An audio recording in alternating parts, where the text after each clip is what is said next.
Mummy సింకులో మస్తు వాసన ఉన్నట్టున్నాయి కదా పోయి అడగాలనా? ఎన్ని ఉన్నాయరా, కొన్నే ఉన్నాయి, నేను అడిగేసుకుంటా. ఏం కాదు అడుగుతా. ఏం ఫికర్ చేయకు, నేను దోమేసుకుంటా, కొన్నే ఉన్నాయి, ఏం కాదు. ఇప్పుడు కూరగాయలను కట్ చేస్తా. అరే కొన్ని బాసాలు ఉన్నాయి, నేను దోమేసుకుంటా, నేను కూరగాయలు కూడా కట్ చేసుకుంటా. నువ్వు కూసో, ఏం ఎక్కువ పని ఏం లేదు కిచెన్లో, ఏం కాదు కూసో. సరే నీ ఇష్టం.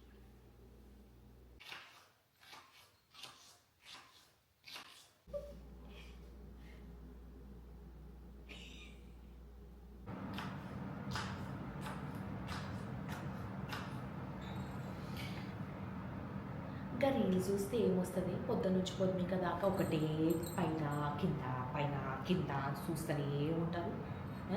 అమ్మ ఇంట్లో ఇక్కడ పని చేస్తుంది కిచెన్లో, షింకుల బొచ్చలు బాసాలు ఉన్నాయి, వచ్చి హెల్ప్ చేద్దామని లేదు. కూర్చోవాలా, రీల్స్ చూడాలా, నవ్వాలి, టైంకి తిండి కావాలి, పని మాత్రం శాతం. అరే అమ్మ ఇందాక తోస్తా అంటే నువ్వే వద్దన్నావు కదనే. అంటే నేను వద్దంటే చేయకుండా ఊపుకుంటావా? తిండి తినకంటే ఊపుకుంటున్నావా?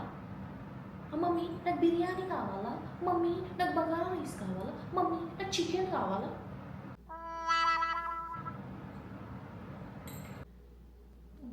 సరే కడుగుతాను, అవసరం లేదు, నీ హెల్ప్ ఏం అవసరం లేదు. పో ఫస్ట్ ఇక్కడికి వెళ్ళిపో, నా కళ్ళం కట్టుకు వెళ్ళిపో.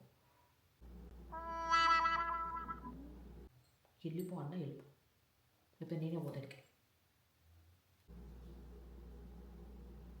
ఏ ఒక్క పని శాతం కావాలి కూరలకి. పేరుకి ఇంద్రాలకు పెట్టుంది కదా, మొత్తం చేసి పెడుతుంది ఇంట్లో పని.